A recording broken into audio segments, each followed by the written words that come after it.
নমস্কার বন্ধুরা, আমি প্রীতম। রটের সংবাদ অফিসিয়াল ইউটিউব চ্যানেল থেকে আমি চলে এসেছি। আজকে আমি আপনাদের প্যারিস শহরের একটি ভয়ঙ্কর ইতিহাসের কথা আপনাদের জানাবো।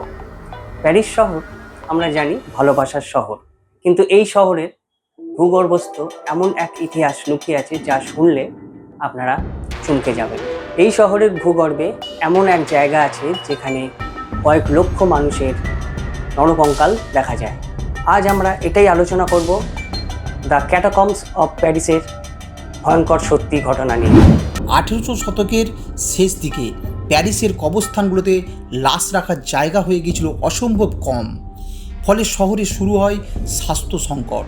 তখনকার প্রশাসন সিদ্ধান্ত নেয় পুরনো কবরস্থান খালি করে সেই সব হাড়গোড় শহরের নিচে পরিত্যক্ত খনিগুলোর মধ্যে স্থানান্তর করার, আর সেখান থেকে শুরু হয় প্যারিস ক্যাটাকম্বের নির্মাণ।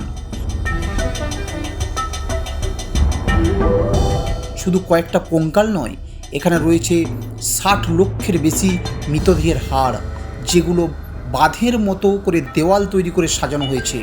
টানেলের দৈর্ঘ্য প্রায় 200 মাইল, যদিও পর্যটকদের জন্য মাত্র 1 কিলোমিটার পথ খোলা থাকে।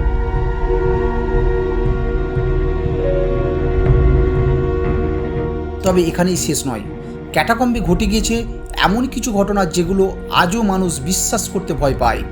কেউ বলেন এখানে সন্ধ্যার পর শোনা যায় কান্নার আওয়াজ, আবার কেউ বলেন একবার ঢোকার পর আর ফিরে আসেননি একাধিক মানুষ।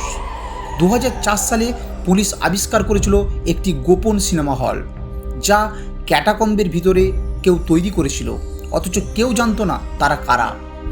বিভিন্ন অ্যাডভেঞ্চার প্রেমী এবং সাহসী পর্যটক প্রতিদিন এখানে যায় এখানে অভিজ্ঞতা নিতে। তবে নিয়মিতভাবে কেউ কেউ অবৈধভাবে ঢুকে পড়েন এবং হারিয়ে যান টানেলের জটিল ধাঁধার মধ্যে। সেখান থেকে সবাই ফিরতে পারেন না। আজও এখানে রয়েছে এমন কিছু গোপন দরজা যা না খোলাই ভালো, কারণ কারা ঢুকেছে তারা অনেকেই আর ফিরে আসেননি, এমনটাই বলছে ইতিহাস। তো বন্ধুরা, আপনারা কি ভয় পেয়ে গেলেন নাকি কৌতূহলী হলেন?